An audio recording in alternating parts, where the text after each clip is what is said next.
And I'm particularly excited about tonight because, in my opinion, this is one of the most crucial issues on validating Christianity that we could possibly discuss. The resurrection of Jesus is absolutely foundational to Christianity. It is not like the sprinkles or the icing on the cake.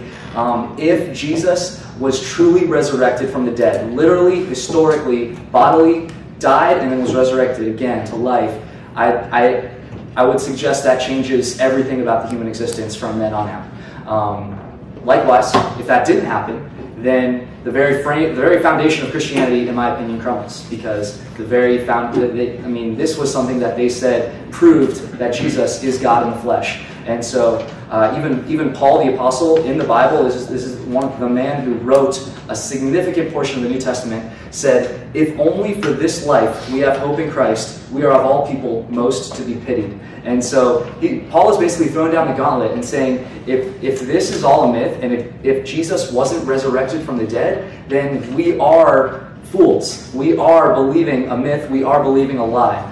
Likewise, Jesus said himself that, he was talking about the Pharisees, and people were saying, oh, give us a sign, give us a miracle to prove that you're God. And he said, you're not going to get a sign except for that of Jonah. I'm going to be gone and Jonah was in the belly for 3 days. But anyway, Jesus basically said, the most foundational point to prove that I am who I say I am is I'm going to die and come back to life.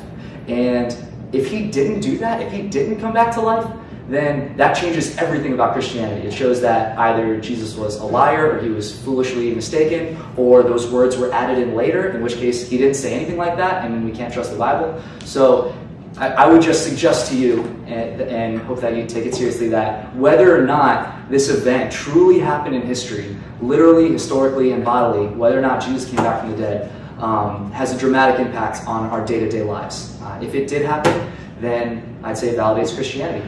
And if it didn't happen, it completely discredits Christianity, and it's nothing more than a self-help philosophy. So with that, I'd just like to introduce our contenders for the evening. I have a brief bio for each man. So David Wood, right here, it says, David is a former atheist who converted to Christianity after examining the historical evidence for the resurrection of Jesus. He is a member of the Society of Christian Philosophers, the Evangelical Philosophical Society, and the Hume Society, and has participated in more than 30 public debates with representatives of atheism and Islam. You can reach David at his website, acts17.net. He will be arguing against the motion. He believes that he will be arguing that the resurrection did happen. Once again, the motion of the evening is that the literal resurrection did not happen. So he will be arguing against that. The man arguing in favor of the motion is going to be Farhan Qureshi. And he is a former Muslim who defended the religion of Islam on the academic stage. He has debated theologians, philosophers, apologists, Christian apologists, thinkers and activists at universities, churches, and on media programs. He is now officially an agnostic and is the director of the website beliefrevision.com. He is currently pursuing a doctorate in clinical psychology and has worked in mental health for the past 5 years. I've met David at a number of events in the past at NYU, and I'm very excited to have him back. It is the first time that I've met Farhan, and I'm very excited that he's donated his time to come and engage us in this way. Gentlemen, first of all, can you welcome our contenders?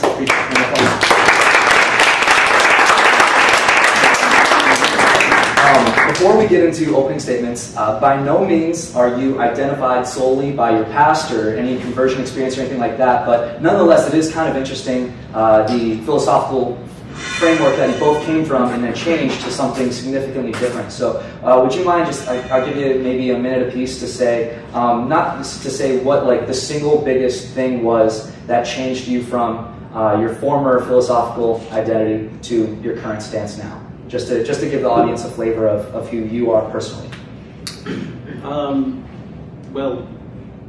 Some of you in here may have had a similar experience. I was an atheist and was persecuting a particular Christian, and I messed with the wrong one day. And this guy schooled me for months, and I eventually started studying Christianity and the resurrection to refute him, and in order to refute him, I realized I had to come up with some alternative explanation.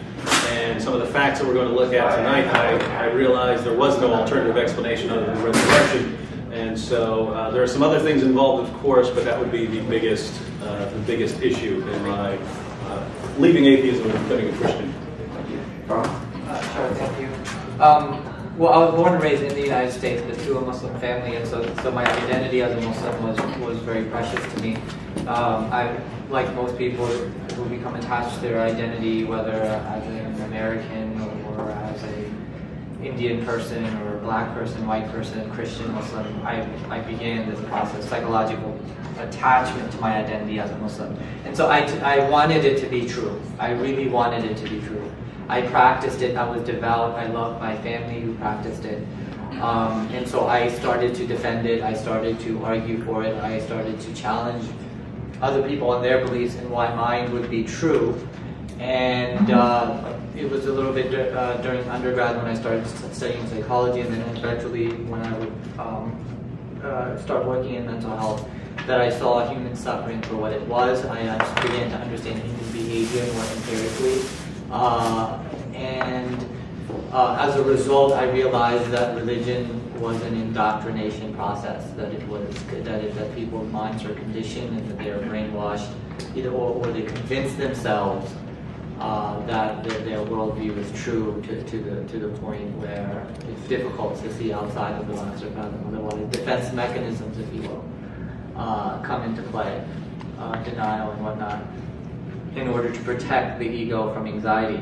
And so once I realized that about myself, once I was able to do that introspection, I realized that nobody deserved hell, which is eternal suffering and torture and misery. That's what led me to leave Islam altogether. Great, thank you. With that, Farhan, you will get the first opening statement. You'll get 8 minutes. From here on out, I will basically be the timekeeper / questioner. So basically, just so you guys know where we're headed, the first portion of tonight will be opening statements, then the next will be questions from myself that we've put together ahead of time for both contenders. Then they'll have a chance to answer, and then there will be a response, as there'll be a response for the opening statements. Then the next section will be more of a cross-examination, where I become purely timekeeper, and they will have an opportunity to ask deliberate questions back and forth to hopefully keep whoever they are talking to on topic.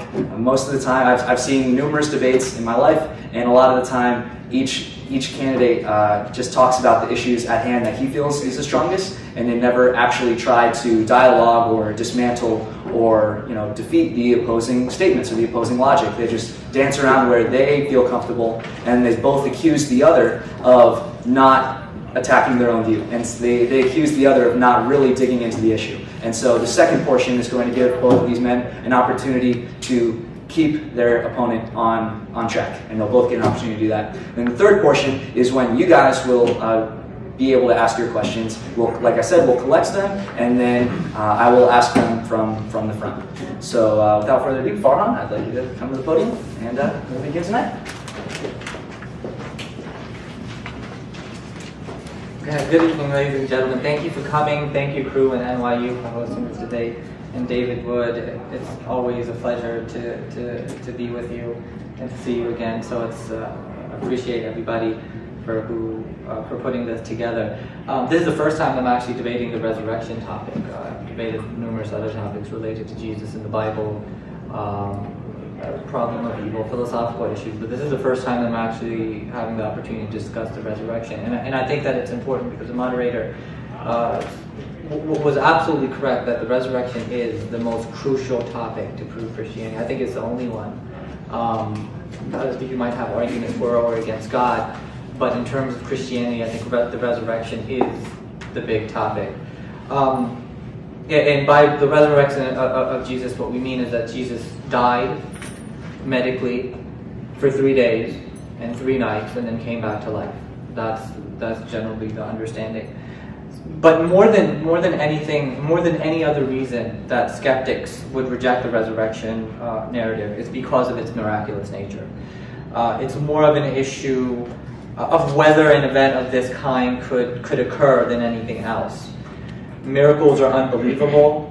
People from primitive societies believed in all sorts of crazy things. It's therefore no surprise that a resurrection narrative exists, no different than other miracles attributed to mythological beings or individuals within history, whether it's Mithra, Horus, Moses, Dionysus, or others. So there's many miracle myths that are out there. So it's not a surprise that such a story or a narrative exists.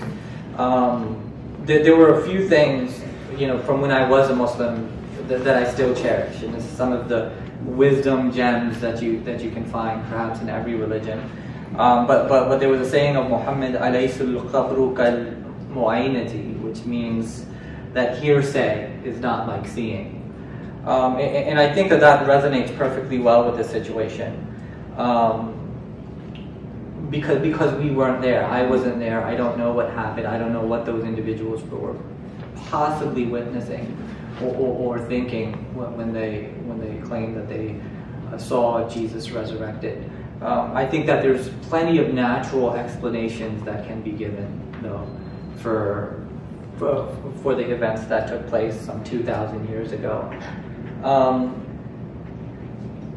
Now, the next thing that I want to point out, that God could have absolutely produced a miracle, being an omnipotent or all-powerful being, for the purpose of people believing. He could have done so in a much better and more convincing way than creating a historical mystery, if you will. I think that there could have been something that God could have done better than the resurrection 2,000 years ago in primitive Israel. And so this is the first issue that skeptics will argue, is that extraordinary claims require extraordinary evidence. And I think that this is an extraordinary claim, and therefore the evidence that David provides has to be extraordinary as well. And the reason why the resurrection is even called a miracle is because it is so unlikely, it is so improbable that we have to call it a miracle. Now, the next issue is using history as evidence, because history is somebody hearing a story from somebody else. And Bart Ehrman is very famous for repeating that he himself is a historian, and he says that it's somebody hearing something from somebody who heard it from somebody else, who heard it from somebody else, who heard it from somebody else, who heard it from somebody else. And that's what we're doing here. We're using history in that sense as evidence, and not saying that there can be no historical investigation. I think historical investigation is crucial to us considering what the past might be. I just think that there's better, or skeptics would say that there's better forms of evidence, and that God, being an omnipotent or all-powerful being, should have been able to produce something more convincing in terms of Christianity specifically.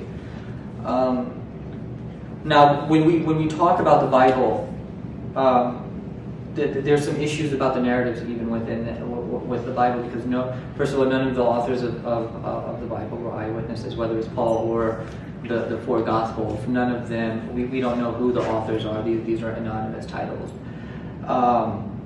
The individuals who witnessed the resurrection were lower class fishermen from Galilee. And so they weren't very educated.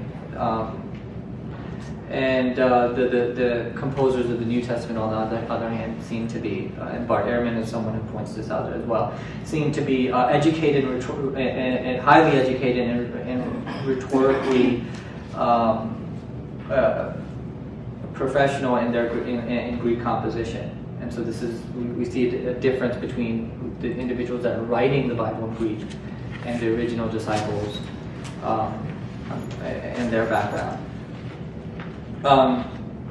The next issue is that perhaps I could quote Thomas Paine, who says in his Age of Reason, "I lay it down as a position which cannot be controverted. First, that the agreement of all parts of a story does not prove that the story is true, because the parts may disagree and the whole thing might be false. Secondly, that the disagreement of the parts of a story proves that the whole cannot be true. And that's the crucial part that I want us to focus on for a moment, is that the disagreement of the parts of the story proves that the whole thing is probably not true. And that's a big issue with biblical inerrancy. And what biblical inerrancy is that the four Gospels are telling the story quite differently. Some of the more famous ones, in terms of the day and the time that Jesus died, different according to what Gospel you may read. Did Jesus carry the cross, or did Simon? Different according to the Gospel that you might read. Did certain people, did the curtain rip in half before Jesus died or after? Different according to what Gospel you may read. Who went to the tomb on the third day? Was it Mary alone, or did she go with other women? There's a difference in narrative. Was the stone rolled away from the tomb before they got there, or after? These are differences within the narratives themselves. When they went to the tomb, was it one man, was it two men, or was it an angel? The narratives are different in terms of describing this. Were they told to stay in Jerusalem, or were they told to go to Galilee afterwards? Different according to what Gospel you may read. And so, given that there's different versions of what was going on there in terms of the historical narrative, because of these significant differences, one could wonder how accurate the narrative is in the first place. And of course, mind you that these are narratives being told some 20, 30, 40, 50, 60 years after they supposedly happened. Would you mind wrapping up the text? Okay, sure. And so just to wrap up, there's an issue with miracles being the least probable occurrence. The fact that miracles have never been verified or falsified is the major reason why skeptics doubt this resurrection narrative. Second is using history as evidence. There has to be better evidence, and an omnipotent God should be able to produce better evidence. And then the third is biblical inerrancy, the issue of different types of narratives. And the last thing I want to point out is that there's many other miracles in the New Testament. You'll have a chance to rebut his opening statement, and then you can. Sorry. The floor is yours.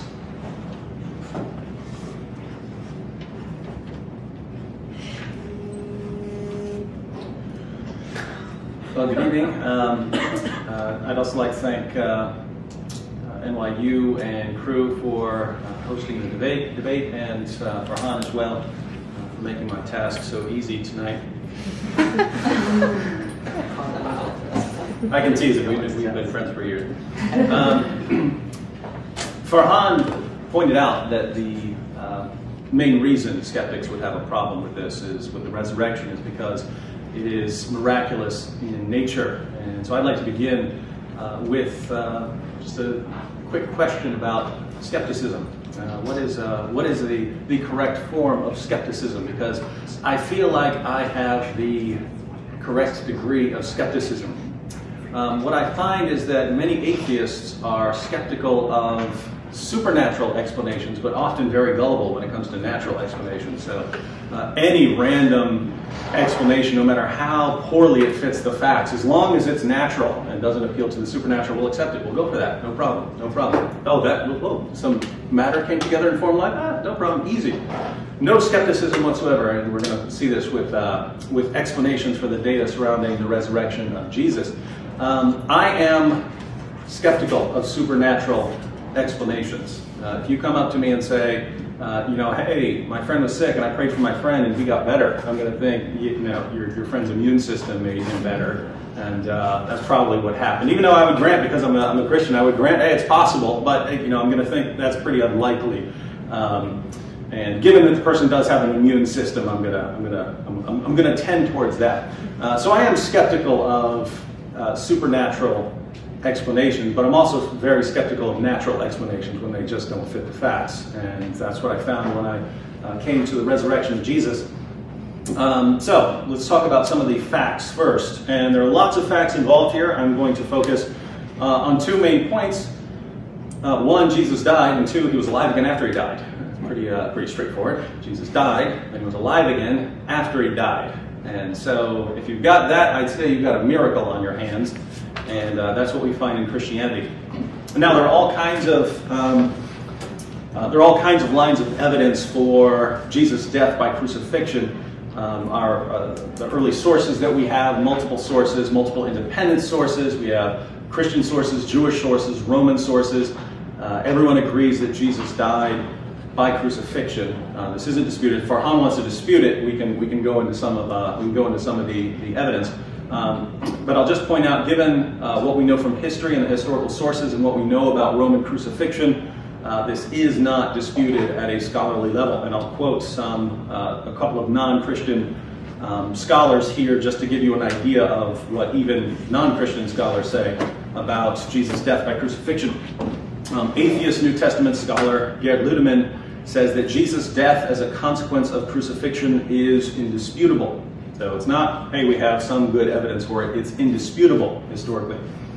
John Dominic Crossan of the notoriously liberal Jesus Seminar says that there is, quote, not the slightest doubt about the fact of Jesus' crucifixion under Pontius Pilate. He adds that he was crucified is as sure as anything historical can ever be. And since Farhan brought up Bart Ehrman, I'll be quoting Bart Ehrman here and there. Bart Ehrman says, one of the most certain facts of history is that Jesus was crucified on orders of the Roman prefect of Judea, Pontius Pilate. So notice, these guys aren't saying, well, we have some reason to believe it, or, you know, history's a really weak tool, maybe we have some reason to think that Jesus might have died, or something like that. They're saying, indisputable, one of the best established facts of history, period.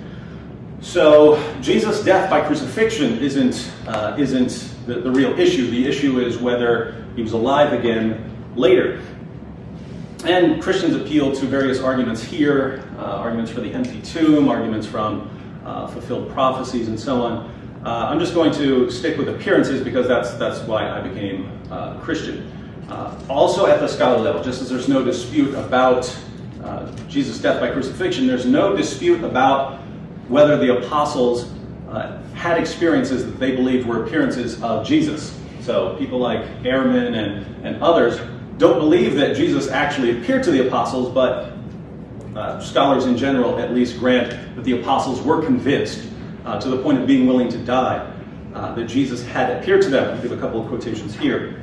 Gerd Ludemann again says, it may be taken as historically certain that Peter and the disciples had experiences after Jesus' death in which Jesus appeared to them as the risen Christ.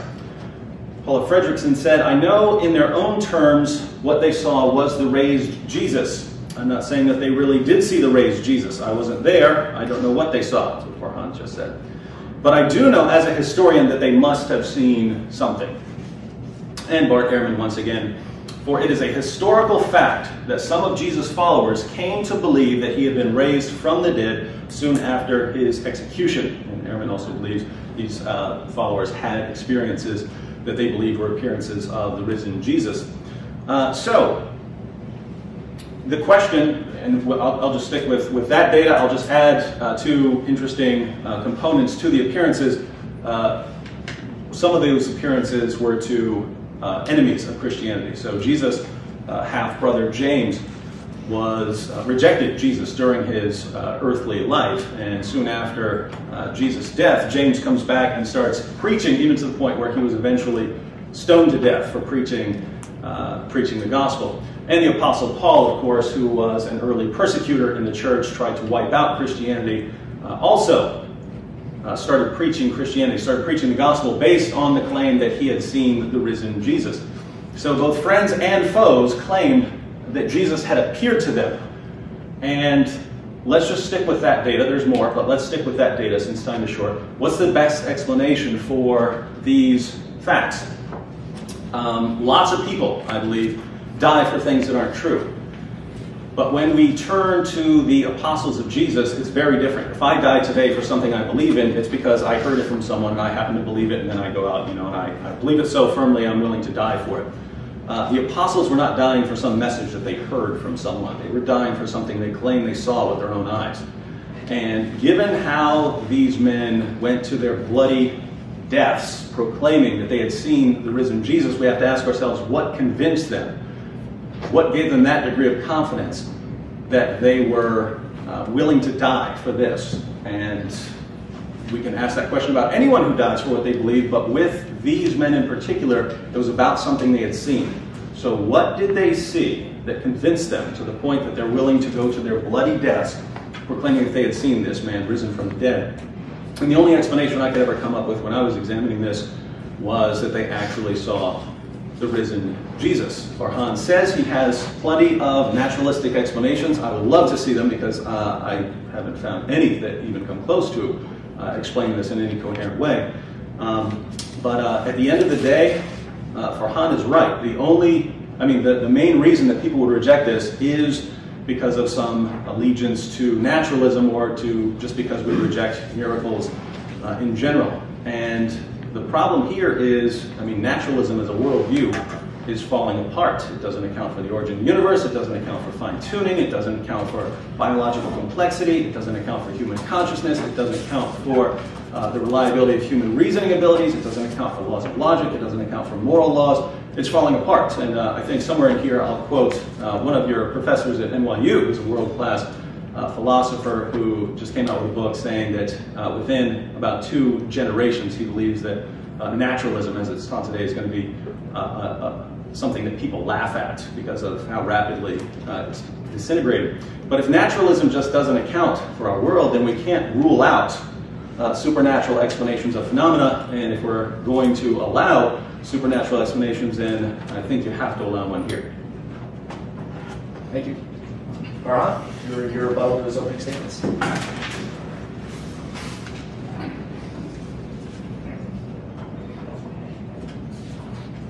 All right, thanks, David. And one of the things that he says is, why were these disciples willing to die for? Well, what caused their confidence? And was it something that they saw? And did that happen to be the resurrection? Well, what we know through group psychology is that it doesn't have to be one particular incident. We have to understand that these were individuals that were traveling with Jesus, that they were absolutely overwhelmed and rebellious against the Roman rule at the time, and so they had this emotional and political connection there.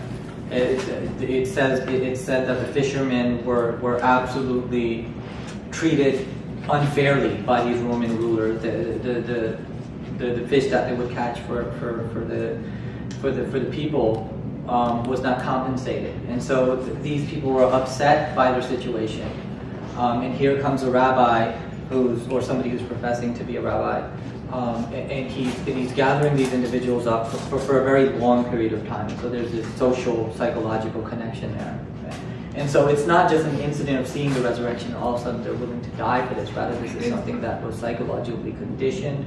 They were convinced that Jesus was the Messiah and what he was claiming. And so this is more than just an issue of just witnessing a resurrection. In terms of naturalism failing in numerous areas, it's not an issue of simply being a naturalist worldview. It's an issue of what can be verified and falsified empirically. We know what the laws of physics are. We know what the laws of biology are. We know what the laws of physics are because we can verify and falsify these things. Miracles cannot be verified and falsified, and therefore we must be skeptical of any claim of a miracle that cannot be verified and falsified in that sense. So this is an issue of the scientific method. It's not an issue of a philosophical worldview. Now, in terms of what they had seen, I agree. I agree with David that the disciples must have experienced something or saw something, but it's also possible that through social psychological phenomena such as the misinformation effect, and you guys can look that up on your own time, that these people simply convinced themselves that they were seeing something, while certain others may have been, for example, hallucinating. And what do we mean by hallucination? Obviously, when we talk about seeing something, whether in the external world, we're talking about light that goes through the retina and creates a vision inside of the brain. If the external stimuli is not there, we know that it's variant brain chemistry that's causing it. That's the only two explanations that we can have for visions. But my time is up. All right. David, your rebuttal to those opening statements?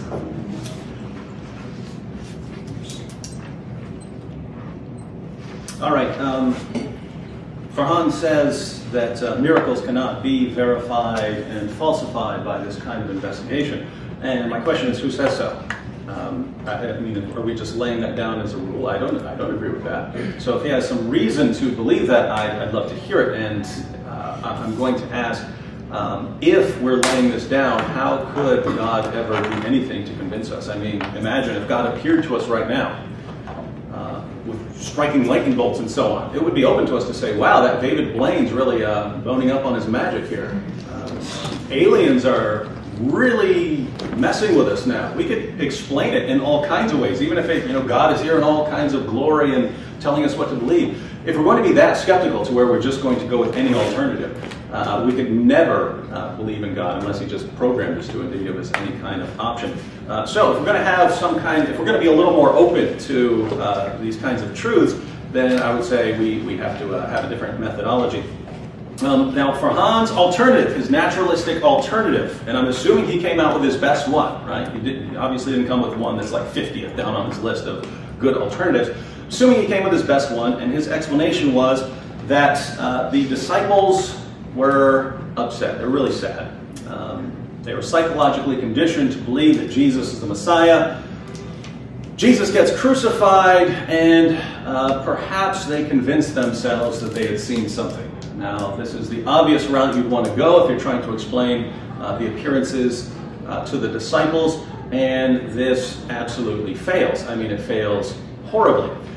If you wanted to explain one appearance to one person and say, maybe this person just felt really, really bad and started having hallucinations, maybe. Once you add that this person goes to his horrible bloody death, well, now you're granting that he has 10, 20 years to be thinking back. Did I really see Jesus? Did I really, really see that? Am I absolutely sure because I'm about to be skinned alive, as Bartholomew was? I'm about to be skinned alive and crucified for proclaiming this. Did I really, really see that, or was I just feeling bad? And then when you add to that it wasn't one guy, it was a whole bunch of guys. In fact, our earliest source is an early Christian creed that was the original proclamation of the church. 500 people at one time. So it wasn't one, it wasn't two, it wasn't even 12. It was around 500 people at one time. And when you add to that it wasn't people who were conditioned to believe that, it wasn't just people who were conditioned to believe that Jesus is the Messiah, it was also people like the Apostle Paul who wanted to do anything he could to destroy Christianity, and James, who during his brother's lifetime thought he was insane. These aren't the sort of people who are going to have these kinds of grief visions or hallucinations. And so, does this account for the facts? It doesn't even account for the basic facts, and I gave the bare minimum. I gave the bare minimum of facts, and Farhan's naturalistic explanation just doesn't fit the facts. What does fit the facts? Well, if we rule out Farhan's methodology, then what do we have? We have only so far the resurrection, an actual miracle fits the facts. And if it comes down to whether I'm going to go with a supernatural explanation that fits all the facts and explains them versus a natural explanation that doesn't fit any of the facts, I'm going with the supernatural explanation. David, you can actually stay up there. That concludes the opening statement, so now we'll move into the first question period. So, David, the Bible is the main source of knowledge about the resurrection.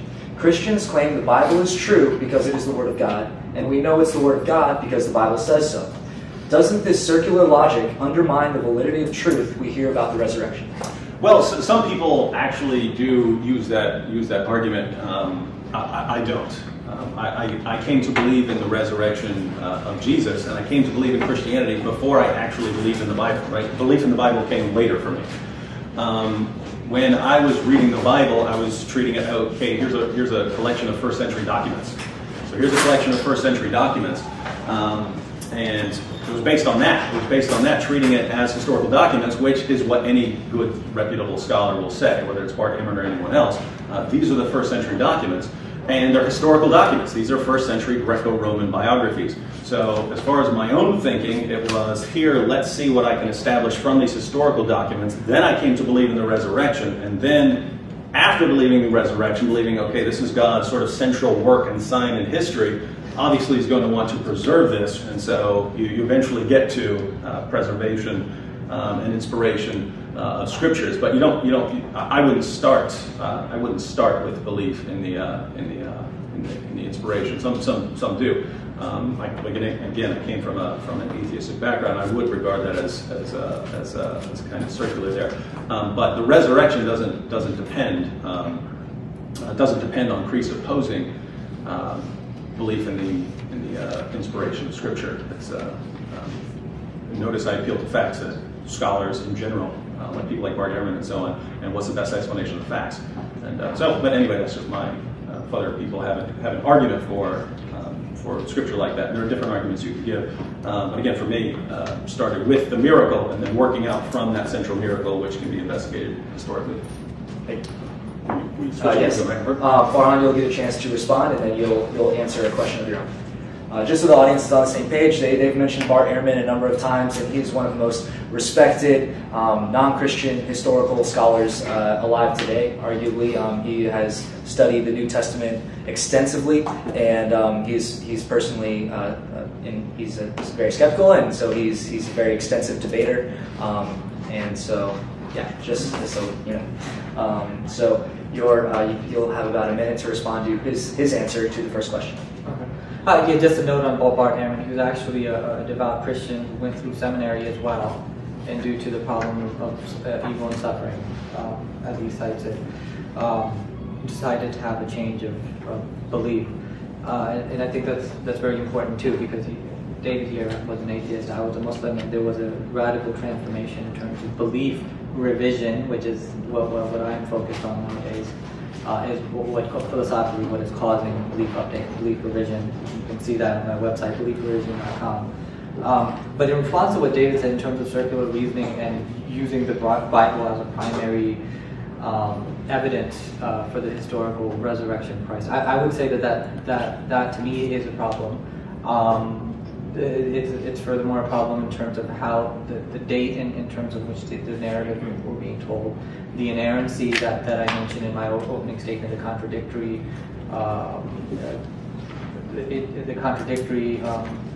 statements that are there in the four Gospels.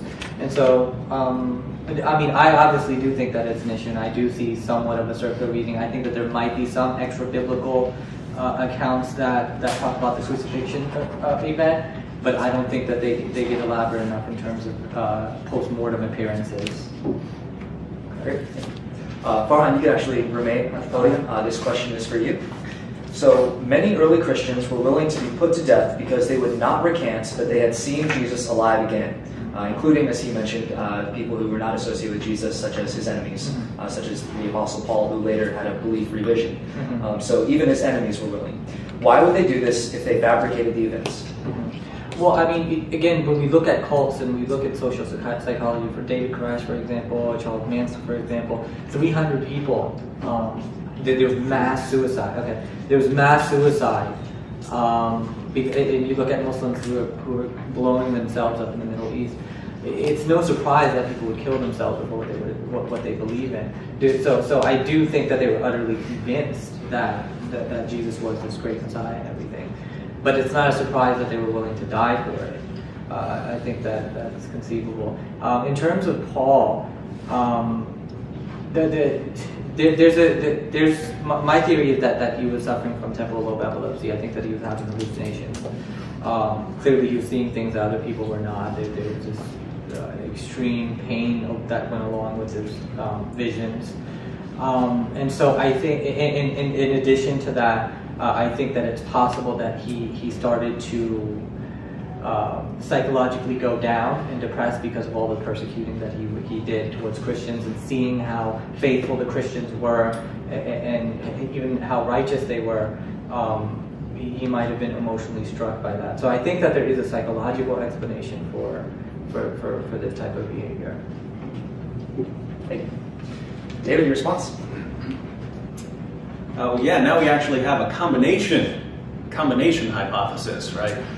Because Farhan wanted to explain the beliefs of the disciples, of Jesus' original followers, through some kind of conditioning and grief hallucinations. And now, in order to explain the Apostle Paul, who obviously wasn't conditioned to believe that Jesus is the Messiah, we have temporal lobe epilepsy to explain the appearances to Paul. So it's just very interesting, and we have to toss James in there, so we can toss in, I guess, some epilepsy or some kind of other hallucination there. It's just interesting that with respect to Jesus, this is the one that just everyone's hallucinating about. Hundreds of people all just start having epilepsy and having these grief hallucinations and so on. Is there such a thing as a natural miracle? I mean, it's just something so inexplicable on naturalistic terms that we have to say, wow, that is so improbable. That must be a natural miracle. There's no way all of that came together. So Farhan is saying that the supernatural explanation that Christians are using is just unbelievable because it's so miraculous in nature. Well, Farhan, I think that when you're putting that many improbable things together into one, you've got a natural miracle on your hands, and I'd say that's worthy of skepticism as well. Great. Thank you. Farhan, you could retake it. This question is for you. So, why do you think most Christians still believe the resurrection to be literally true? If reason and logic cannot lead one to, which I'm assuming you would agree with the statement, it is not logical and reasonable to believe this literally happened. So, if reason and logic cannot lead one to trust that it actually happened, what is the main reason they still do so? Again, I would give a psychological explanation for it. I think that they want Christianity to be true. I think that it's consolatory. I think it gives them inspiration. I think it gives them meaning in life. And that is something that's very difficult to give up, because if there isn't a God, then what do I have to live for? What about all the things the suffering that I've been through? Am I not going to be rewarded in the afterlife? I think these are existential issues that each and every human being has. And so religion is consolatory in that sense.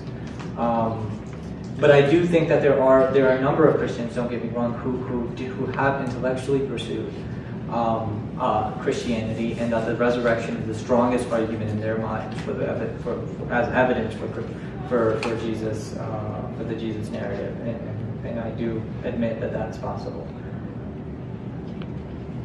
Is that it? Yeah, you can cease talking whenever you want. You have a few more minutes if you'd like to. Oh, 3 minutes? Yeah, each. I should have described it. I could go back to what Dave was talking about earlier. I don't know if that would do justice to this question. You can use your time however you'd like. Okay. You have about another 2 minutes. So okay, yeah, the questioner gets about 3 minutes, and then the response is a single one. So you can use your time however you'd like. Yeah, I mean, in terms of that question, I think that it's perfectly acceptable to have a psychological explanation for why somebody would be Christian. But what he was talking about earlier was mass hallucination. I doubt the 500 number. I'm not sure if we can historically verify that there was hundreds of people who were seeing this. I think that that's what's in the narrative, and just like we have the discrepancy in terms of what was going on between the 4 Gospels, I think this number could have been made up. There's another incident where hundreds of people were actually resurrected. It wasn't Jesus. It just wasn't Jesus, and their tombs were wide open, and you had hundreds of zombie-like, I don't know, resurrections. And this is in the biblical narrative that talks about 500 people witnessing this as well. And there's no historical evidence for this. And so it's possible that certain individuals were hallucinating like Paul. I mean, obviously, if you're seeing things and hearing things that other people are not, we understand, and that's like I work in mental health, that we define this as auditory and visual hallucination. There's no other way to explain it. David, you have a minute to respond. Farhan said he doubts the 500 number. It's important to keep in mind that that's not even in the Gospels. It comes from a much earlier source. That comes from the Creed. The Creed is recorded in 1 Corinthians chapter 15, but it's actually much earlier. So if you want the earliest passage in the New Testament, it's a Creed at the beginning of 1 Corinthians 15, verses 3 through 7. And that's where we come up with the number. And why is that important? Because even critical scholars will date this creed to within 2 years of Jesus' death and resurrection. So If this is circulating in 2 years, and this is on the list of witnesses, these 500 people, certainly not something that would, would have obviously been exposed as a lie pretty quickly. The hundreds of zombie-like people, the Bible doesn't give any number of the people that were raised, but it's an interesting point. It doesn't say hundreds or anything like that. It's an interesting point because that does come from a later source, much later than the Creed, that comes from the book of Matthew. So I'm coming at this critically. Farhan is putting all of this on the same, everything in the Bible on kind of the same level. I'm looking at this saying, wait a minute, you're quoting one source. I'm quoting the absolute earliest material that is confirmed even by critical scholars. And the difference between, say, resurrection or the raising of certain people and the raising of Jesus is the sheer number of sources and the sheer number of witnesses, and that's why we point to that miracle. I believe the other miracles occurred, but as far as what we have evidence for, we just have vastly more evidence for the resurrection of Jesus. And I don't think that's a coincidence, given that's the cornerstone of Christianity. Thank you. You can actually remain at the podium. This question is for you again. You have 3 minutes to respond. The scientific method used to discern and unveil truth as we know it today relies on observable, repeatable tests. Since the resurrection fits neither criteria, shouldn't it be rejected in the same way we would reject anything else that is nowadays not observable or repeatable in science? Well, we're talking history here. The scientific method is the scientific method, and not even everything in science is actually uses the scientific method. When we're talking about the scientific method, we're talking usually about things you do in the laboratory. You perform an experiment, you gather your data, you formulate a hypothesis that accounts for the data, and then you formulate more tests to go and explore that data. More tests to test your hypothesis and see if it's confirmed or disconfirmed.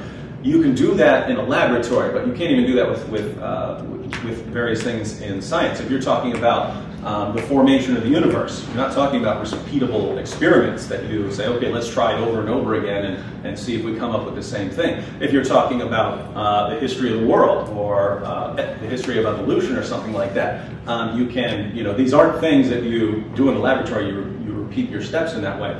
But I believe that the heart of testing hypotheses, even though it's not the same as the full-blown historical scientific method that you use in the laboratory, the kind of heart of testing hypotheses does apply in other areas, whether it's to historical events or to scientific phenomena, namely that you form a hypothesis that is going to account for the data. You try to say, I want a hypothesis, I want an explanation that accounts for what I'm trying to explain.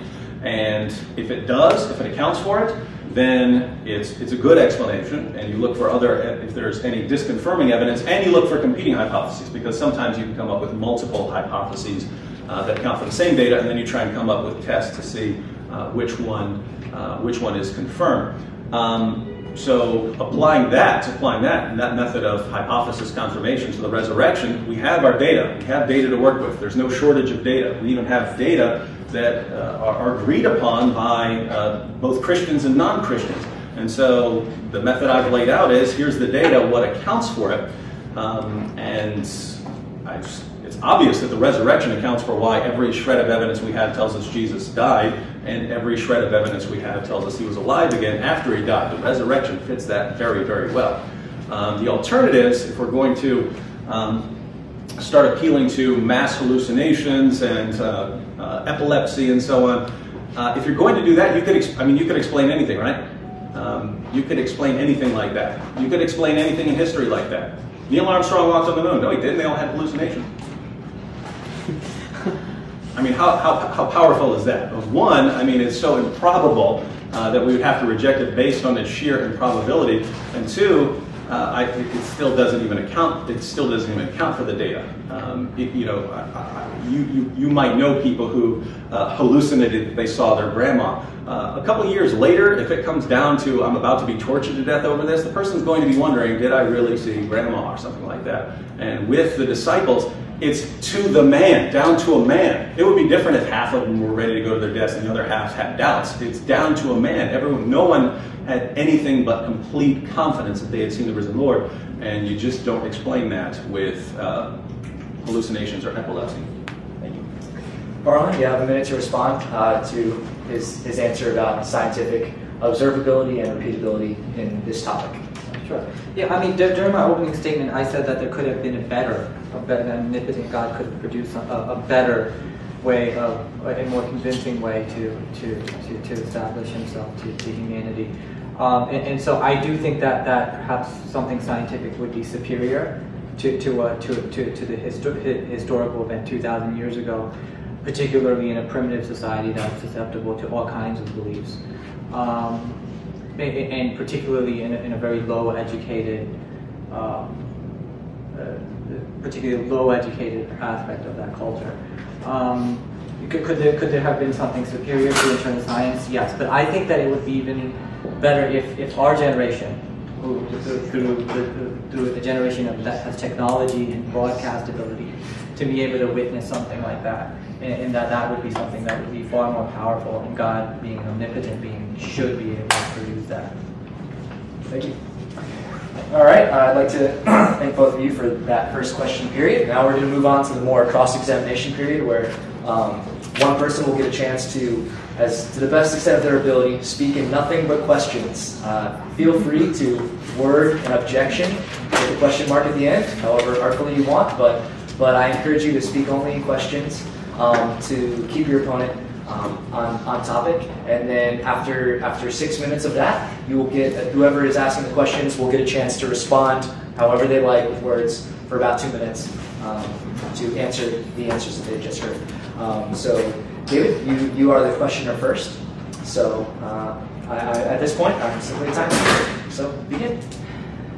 Yes, Farhan, if we're going to assume from the beginning that a naturalistic explanation is always going to be better than a supernatural explanation, can you think of something God could do, apart from programming us to believe in Him? Is there some miracle that God could perform that we just absolutely could not attribute to some natural explanation?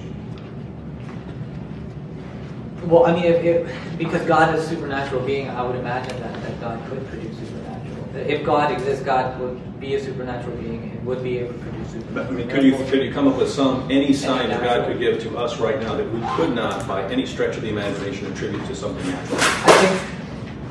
I think a resurrection in today's day and age would be phenomenal. I think any of the miracles that are attributed to Moses or Noah, in a day of technology where we have cameras and ways to document. But given that we do have a superior technology, wouldn't it be easier to explain away the appearance of a miracle? No, I think if a person is medically dead and comes back to life and people are clearly seeing him, that would be. But couldn't you just say, obviously everyone is in on some sort of fabrication? Right, that they're making it up as a broadcast. Or couldn't you say that an alien came and did this? Could you say that? I mean, I don't know whether I would fall to conclusion an alien. I've never seen an alien, so I don't know. It would be natural. It would be a natural explanation. I'm sorry, just to cut you off. You've cut off his words a number of times, so just to be fair. They do that all the time in court. Oh, I believe it, but just to be fair to each side, we'd like him to be able to finish the sentence before the next question follows up on that thought. No, I think that God should be able to produce a supernatural miracle that is convincing to each and every one of us. If that's His purpose, if miracle producing is what God must do to convince us, then I think that there's probably better ways than just miracle production too. What would some better ways be to convince us that God exists? Subjective revelation. Can you give us some examples? Personally coming down to each and every person and having communication with that person. How could we not attribute that to hallucination or to aliens or to someone trying to trick us or anything like that? Well, I mean, I'm definitely a person who doesn't discount hallucinations. I think that there could be some true reality to hallucinations that people are seeing. And I think that there's certain mystics and psychiatrists that would agree with that. So I'm not against hallucinations being, just dismissing hallucinations. I think that they could have profound revelations, but in terms of, I think that there's a wide range of hallucinations, and they symbolize different things to different people. Farhan, you said extraordinary claims require extraordinary evidence. Do you see why some people might regard explaining all of the appearances, both to some friends and foe, as hallucinations that gave them such confidence they're willing to go to their bloody deaths? Can you see why some people would regard that in itself as an extraordinary claim, that there was that level of hallucination? Well, I mean, I would wonder what the level of hallucination that we're talking about is, how many people were included. I think, like I said, the 500 number, even if it's in Paul's writing, Paul wasn't there. Who did he hear it from? There's no verification in the four Gospels of that number. For example, there's nothing about the empty tomb in Paul's narratives either. There's talk about his resurrection, but the empty tomb happens to be that Paul was completely silent on. And so there's issues in terms of the biblical narrative. And I would wonder how many people were actually convincing themselves or hallucinating in this scenario. So suppose we go with kind of the lowest number, let's say 11 apostles, 11 followers of Jesus, plus James and plus Paul.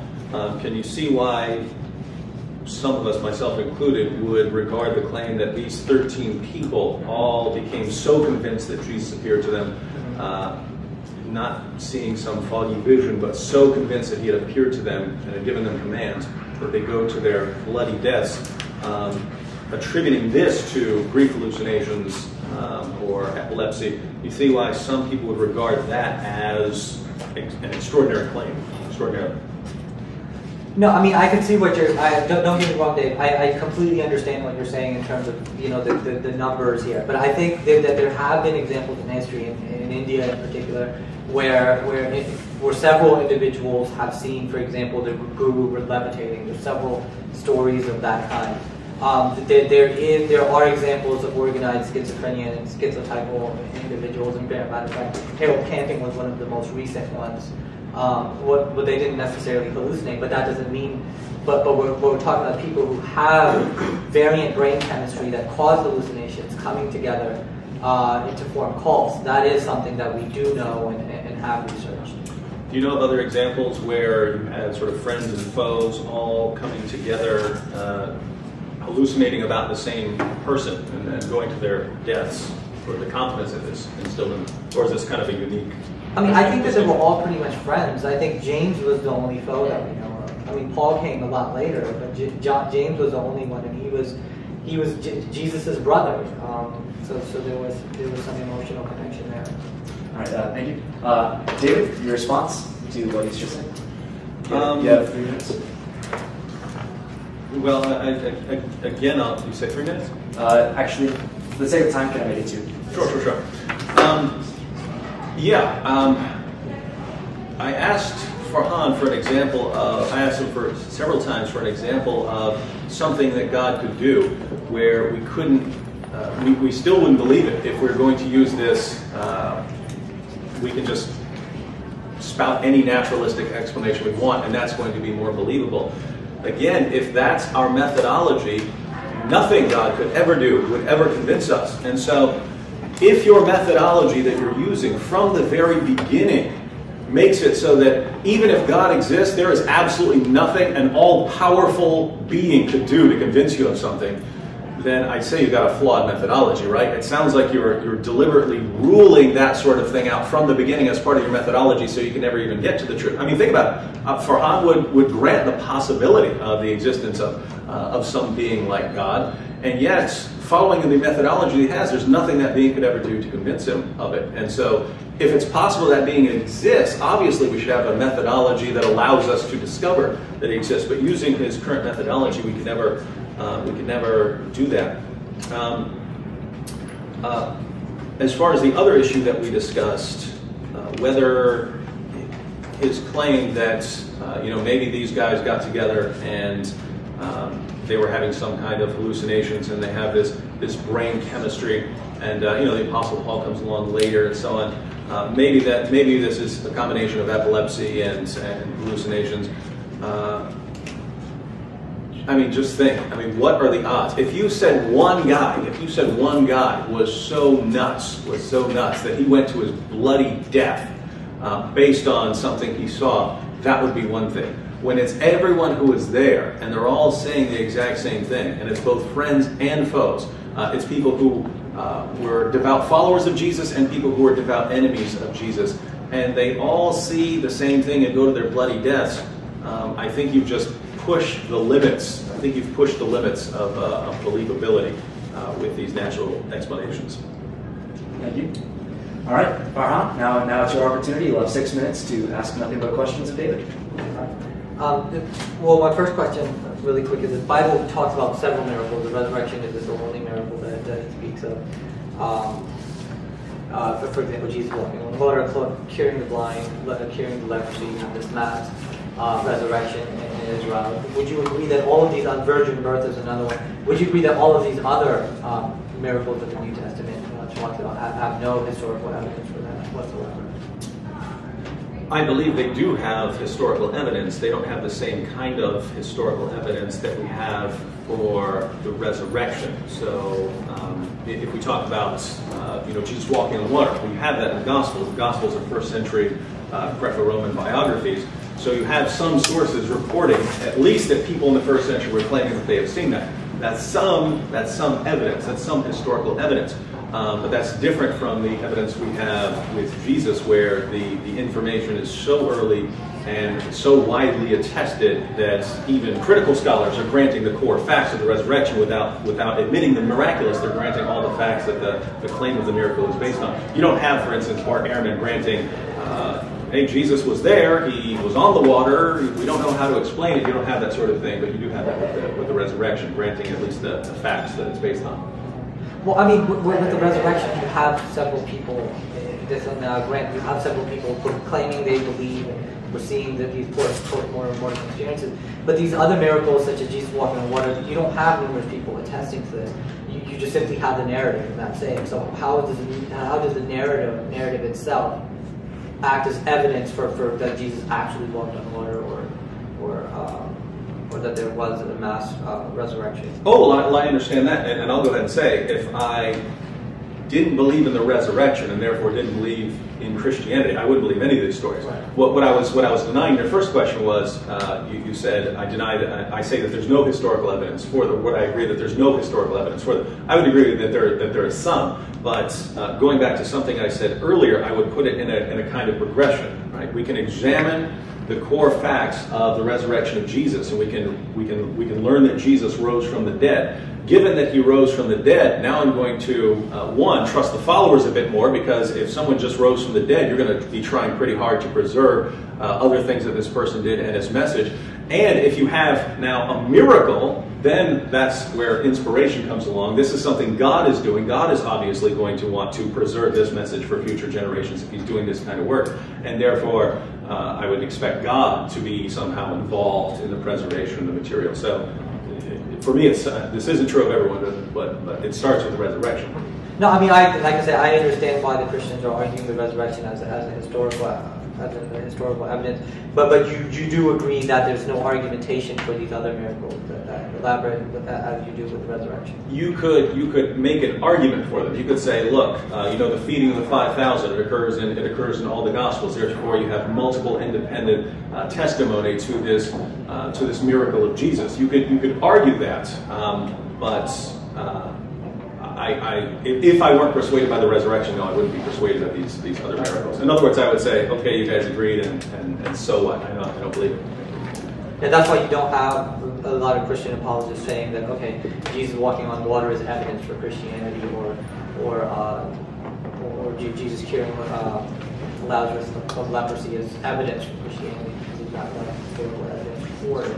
Resurrection seems to be a little bit different, because it's something that multiple people were claiming to have seen. Okay, now when we talk about hallucinations, if somebody were to come to you and say to you that they're seeing things or seeing dead people, like in the Sixth Sense, or they're having these visits from angels, or something to this extent, would you not say that this person is having auditory visual hallucinations from a psychiatric position, and to say that anything other than auditory and visual hallucination, such as in Jesus' case, would fall into the logical the logical fallacy known as special pleading, which means that in all other circumstances it's hallucination, but this one it's not? If someone said that angels were appearing to him, it would certainly be one option that this person is hallucinating, or that this person is lying, but I happen to believe in angels, so I would have to grant that as a possibility. I wouldn't believe that it was necessarily that it was hallucination. I wouldn't necessarily believe that it was from God if the circumstances were radically changed to where it was many people all saying they saw the same angel. But just to give you an example here, my mom said she saw a ghost one time, but her husband also saw it, right? So they both saw the ghost. So normally I would think, okay, my mom said she saw a ghost, who cares? When they're both telling me that they were sitting there witnessing a ghost that stood there for several minutes, then I have to start thinking, I don't know, right? The point is, I don't necessarily believe that they saw a ghost, but I'm not going to discount it just because now it's you have multiple people saying the same thing, and with the resurrection, of course, this is far beyond that. Okay.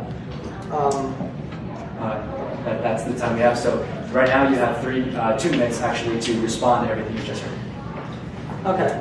Well, I mean, there are stories, and I come from a culture where there's stories of ghosts and demons and goblins, that multiple people have gone to a haunted house and experienced the same thing, or something along those lines. I think that psychology, in this sense, in terms of hallucination, is it's very elaborate. So there's a lot of different types of hallucinations that people have. Especially when there's communication that, oh, I saw this. Like, for example, with the misinformation effect in social psychology, we know that this information can be fed into a person, and a person genuinely believed that they saw something that they really did not. And this is something that's been researched in social psychology, and there's peer-reviewed articles for things like the misinformation effect.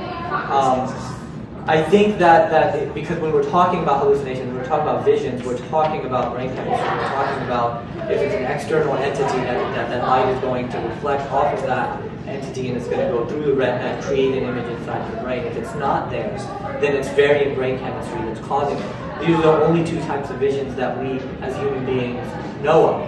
There's no additional explanations for it. And this is something that we can do the fMRI scans on the brain to actually observe that these are the 2 types of visions that human beings have. This third phenomenon of beings being present with no variant brain chemistry, and yet there's nothing external to their presence, is simply unheard of. And so what I'm saying is that special pleading is when, in all of the known cases that we have, that these things are hallucinatory. But in this special case, it's not, and that's special pleading. Oh, okay, that's great. That's fine. Thank you for that.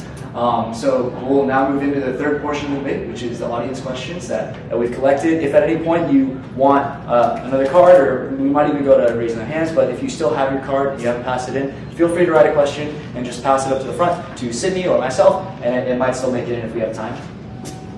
So the first question is for David from the audience, and it's rather long, but it says, my question deals with the great assumptions of this debate. Great assumptions. This debate is not, the core of Christianity is not that Jesus died and was resurrected, but that the God of Jesus is the universal God of all people, and his teachings and judgments apply to all. Why is it that an occurrence that confounds human definitions of truth and certainty confirm or justify a worship that condemns people to damnation and others to paradise and unity with God? Isn't a miracle like a resurrection just something we cannot explain, and why should the human limits of truth be the basis for judging people?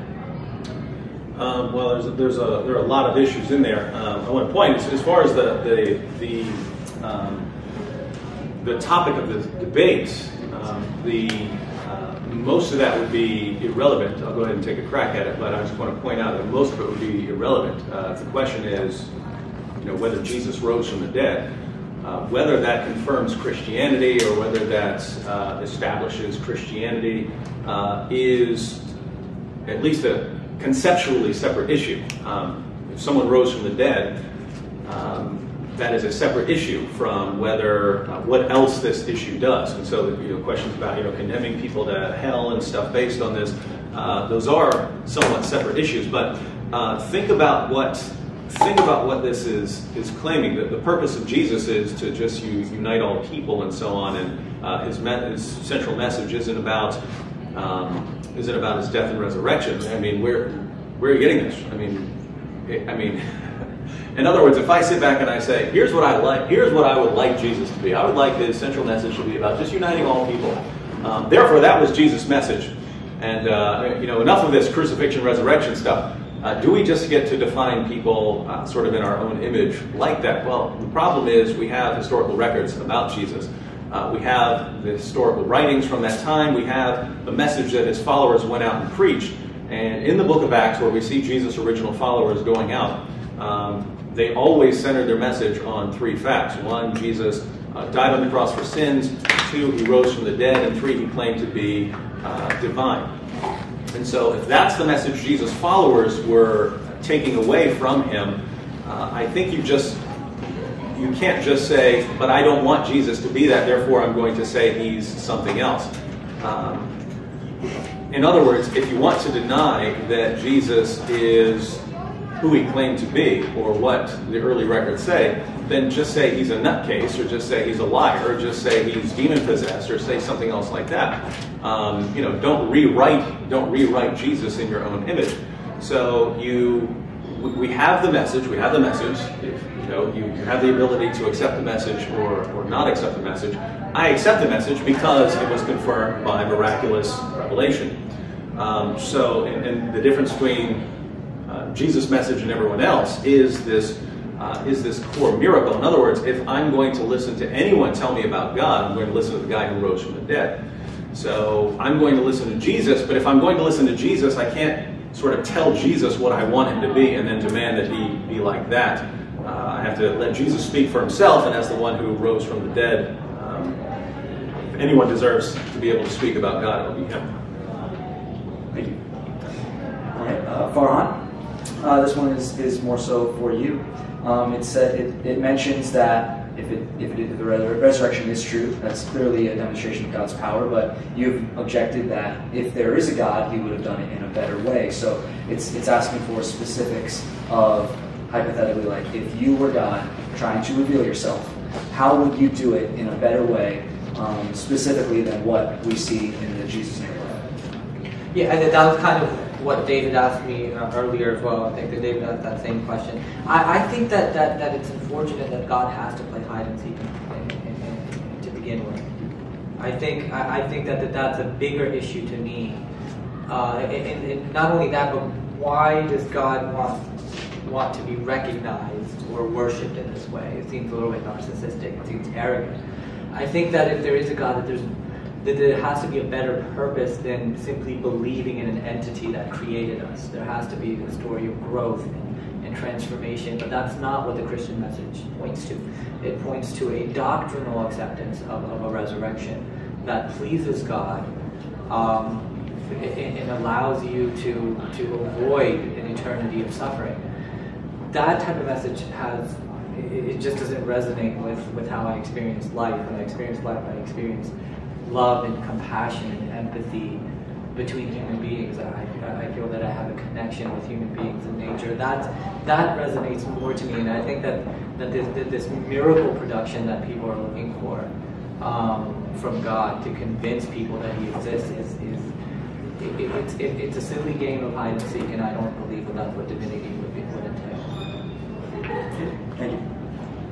All right, so for David, it says, Jesus, so even assuming that the resurrection is true, the question is something to the effect of Jesus never completed all of the prophecies of the Old Testament. For instance, he never brought all of the Jews back to Israel after the Roman conquest of Jerusalem about a century after the resurrection. And he never rebuilt the temple, and never brought world peace, never established the government on his shoulders, such as what the prophecies of the Old Testament said that the Christ figure would do.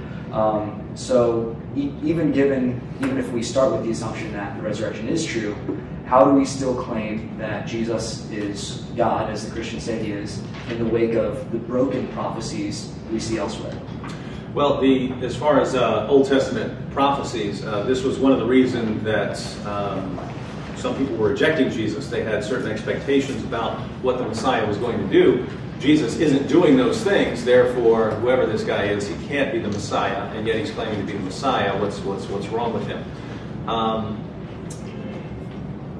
If we agree that Jesus is the Messiah, and if we agree that Jesus rose from the dead, the rest of it isn't hard to put together. So if Jesus rose from the dead, then his message would seem to have God's stamp of approval. Jesus says that he's the Messiah coming to bring the kingdom of God, that he's going to go away and that he's going to come back. So any prophecies that hadn't been fulfilled at the time of Jesus, obviously going to be fulfilled in the future. And that's why you have Jesus claiming in the Gospels that he's going to come back and he's going to judge, things like that. Now, if you reject the resurrection, I would say, yeah, he doesn't fit, and who cares what he said to begin with. But if we're saying that, because the question, it sounded like the question was, granting the resurrection, how do we reconcile all these other things? Well, if we're granting the resurrection, then we're granting that he does have this divine confirmation, and therefore what he says about returning and so on, that all fits together. And so once again, it kind of comes down to whether you accept the resurrection or not, as far as whether this fits together. Sure. Just staying to the heart of the question, though, like the Old Testament prophecies do paint sometimes a rather different image of what we see of the historical Jesus, though. For instance, he never established a power structure like the Jews thought he would, or the Pharisees thought he would. He never brought about world peace, things like this that the Old Testament says the Messiah would do. So, does that discredit Christianity in any sense? Well, no, because again, if we're talking about Old Testament prophecies, if you look at Isaiah 53, I've sat down and read this to a Muslim who didn't know what I was reading. I said, "Who's this about?" "Oh, it's about Jesus." It's written 700 years beforehand, but it so obviously fits with Jesus' death by crucifixion that I'd say it's clearly about Jesus. As for other prophecies that don't fit, once again, Jesus said he's coming back to judge. He is coming back to bring peace and so on. And so, if those sorts of things, let me put it this way: if someone's going to say Jesus didn't fit those things when he came, therefore that's a problem. Well, the only people who are going to be concerned about Old Testament prophecies not being fulfilled in the Messiah would be the Jews. But if you're an Orthodox Jew, you still believe those prophecies haven't been fulfilled. In other words, if Christians believe certain Old Testament prophecies haven't been fulfilled yet, Jews believe the exact same thing, that certain Old Testament prophecies haven't been fulfilled yet. There's no timeline given on some of those prophecies of when they're going to be fulfilled. So Jesus comes, and he's very different from what people expect, but he's obviously fulfilling certain things, and he says he's going to fulfill the rest. If the resurrection happened, then I have to agree with him. If it didn't, then I see why you would say he doesn't fit. Gotcha. Thank you. Most of the questions were for you, David, so this will be the last question of this section, and we'll move into the closing statements. So this is based on something that Farhan mentioned in one of his, perhaps his opening statements. And it says, what are your opinions on the literary significance of the images in the Gospels? He mentioned that they were uneducated fishermen who produce these very articulate, very literary, very noteworthy pieces of historical work. So is it possible that a group of well-read scholars gathered to write the next Aeneid? No, I didn't get to this, but I completely disagree with Farhan's description of the Gospels. The Gospels are exactly what you would expect, given the people who are claimed to have written them, with the possible exception of John. So Mark, we don't have much of a description of, but he seemed to be a well-to-do young man. a traveling companion of Paul and Barnabas and so on. So you know, he didn't seem to be some dumb, uneducated person. Matthew was a tax collector. He would have had some education. He wasn't a fisherman. He was a tax collector. This was a businessman.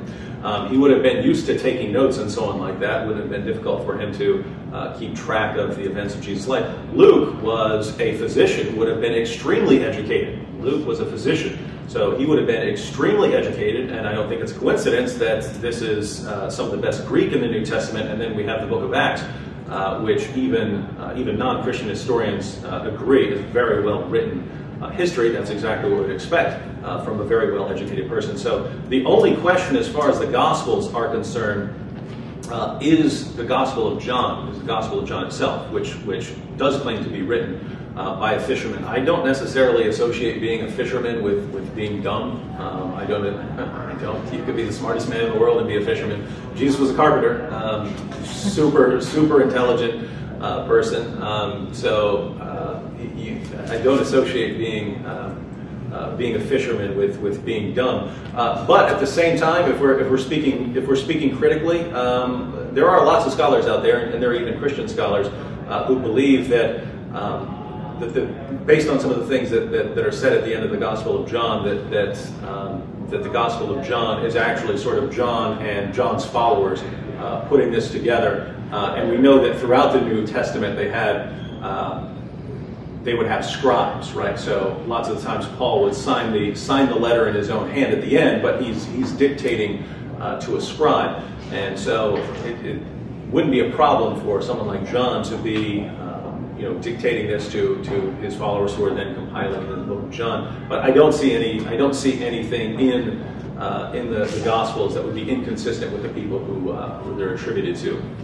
Thank you. Farhan, to conclude, to be your response to that, about the apparent discrepancy between the lifestyle of the men writing the Gospels and the literary eloquence that we see as a result of their work.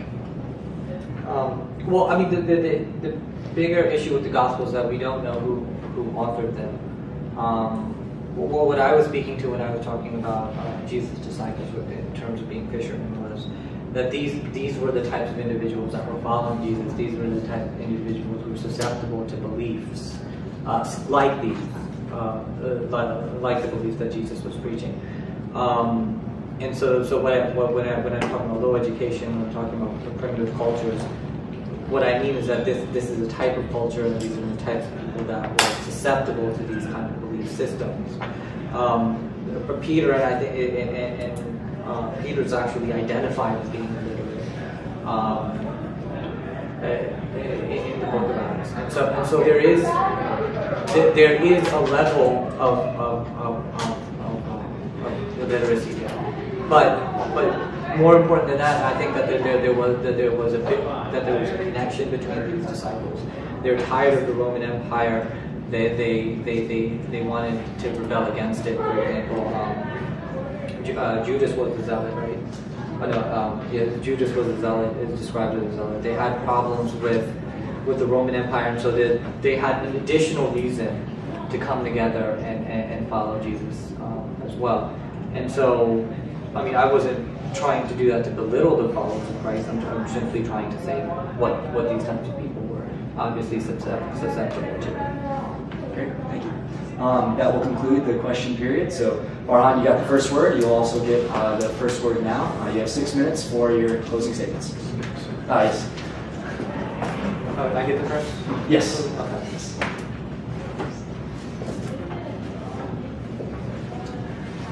Okay, so the question tonight was, did Jesus rise from the dead? Is this something that we as an educated 21st century people, is this something that we can come to believe in? And is this sufficient evidence for us to believe in the God of Christianity?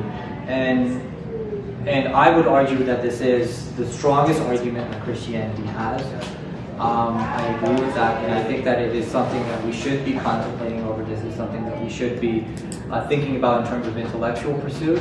And I will even go to the next step if you're open to it, and as an agnostic, I am be praying about it. And so that's something that Christians have definitely opened me up to more, and I appreciate those prayers, and I do think that this is not something that even I personally can just say case closed. I think that the way that the Christians paint the picture of or how the the New Testament narrative explains the scenario of the resurrection is interesting, because according to the facts that are there in the narrative, it would seem that it's plausible that Jesus was resurrected from the dead. I have problems with the inerrancy issue of the Bible. There's different accounts in terms of what happened, how many men were there, how many people, whether it was angels or 2 men, how many women went to the tomb, and so there's issues with the narrative that David did not touch on. But the bigger thing, again, for the skeptic is the miraculous nature of this event. And that's something David and I agree on. And the question that the skeptic has is that if there are other explanations that we have, whether it's hallucinations, whether it's people making up stuff, whether it's a stolen body, or whatever the theory might be, if there are other possibilities, then we would prefer those possibilities to the miracle, which we define as the most improbable possibility of all historical events. And so David and I debated the problem of evil yesterday, and one thing that he said that these are all theodicies to explain why God would allow evil. These are all possible reasons why God would allow evil. And so in a similar instance, I would argue today that these are all possible scenarios in terms of what happened 2,000 years ago. And that we should be open to them in the same sense, and that we should prefer those that conform to reality as we know it, that conform to the reality of science and empiricism and falsification, and modern technology. And so, I mean, I do think that there are other explanations. I do think that if people are claiming to hear things and see things that other people generally are not seeing, that they are hallucinating. And I think that these are reasonable explanations for what went on 2,000 years ago. Thank you, NYU and crew, and David, Wood, again, and thank you guys for coming. Peace and love to everyone.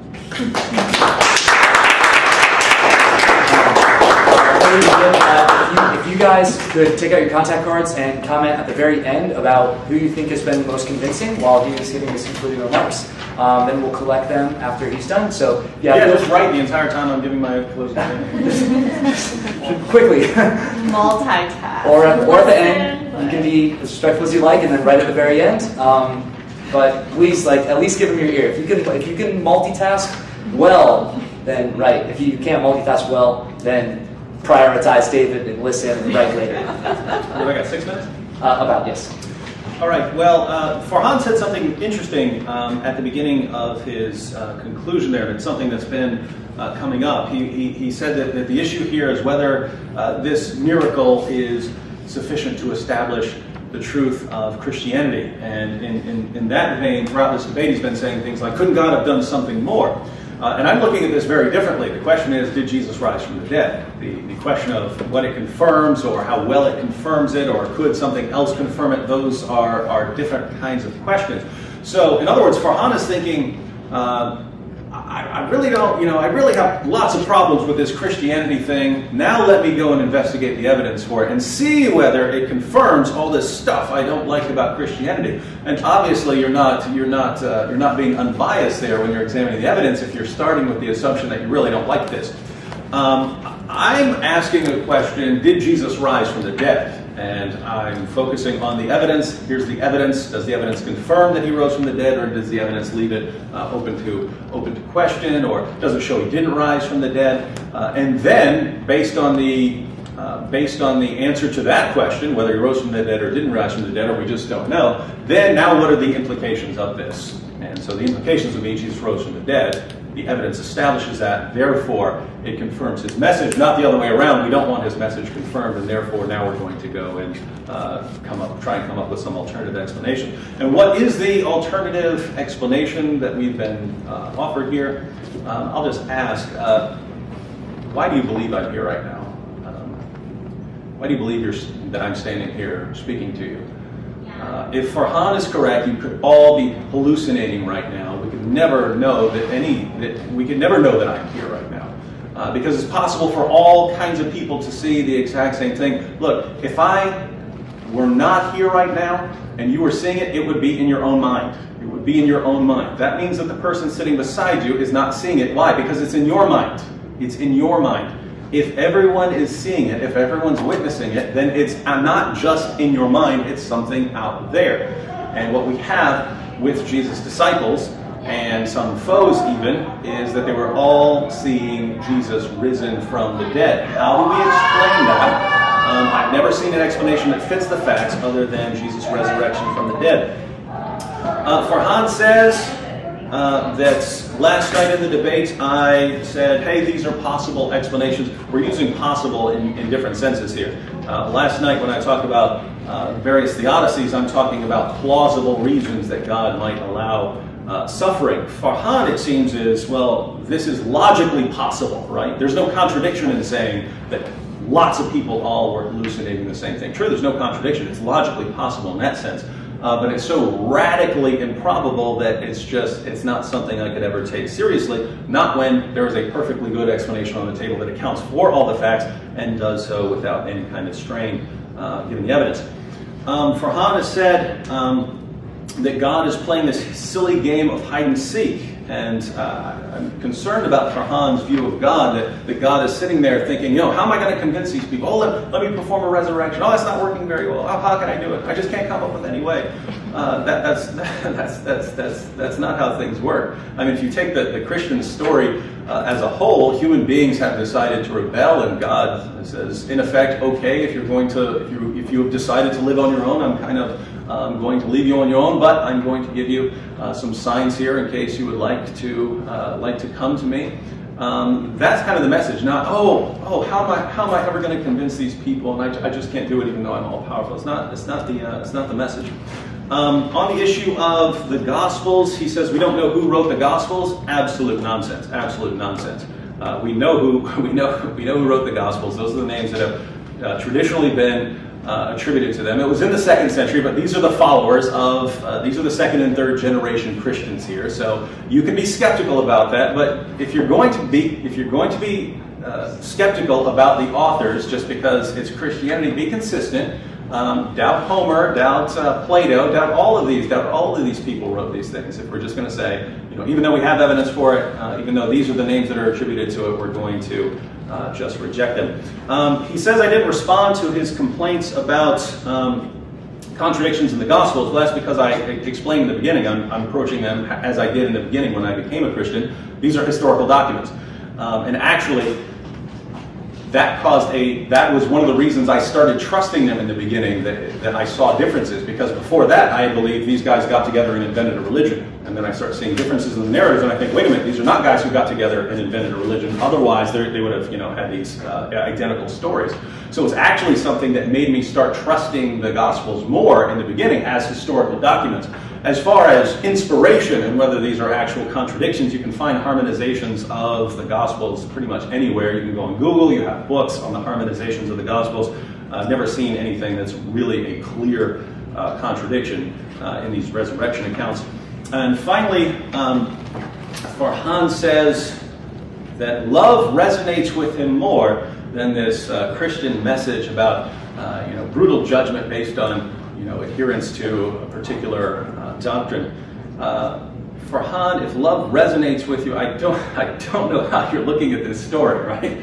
I don't know how you're looking at this story about what happened at Jesus' crucifixion and his resurrection. The idea, I'm not saying you need to agree with it, but I'm saying if your focus is on love, what greater love story has ever existed in the world than that God loved us so much that he was willing to pay the price for our sins? that he was willing to enter creation and be beaten and tortured and killed for the sake of the people he loves that much. You can say you don't believe it, you can say it's all nonsense, but don't say that this story is not about love. It's about love from beginning to end. And when we add the fact that all the evidence we actually has only confirms it through the resurrection of Jesus, I'd say, Farhan, time to drop your agnosticism. Please thank our debaters.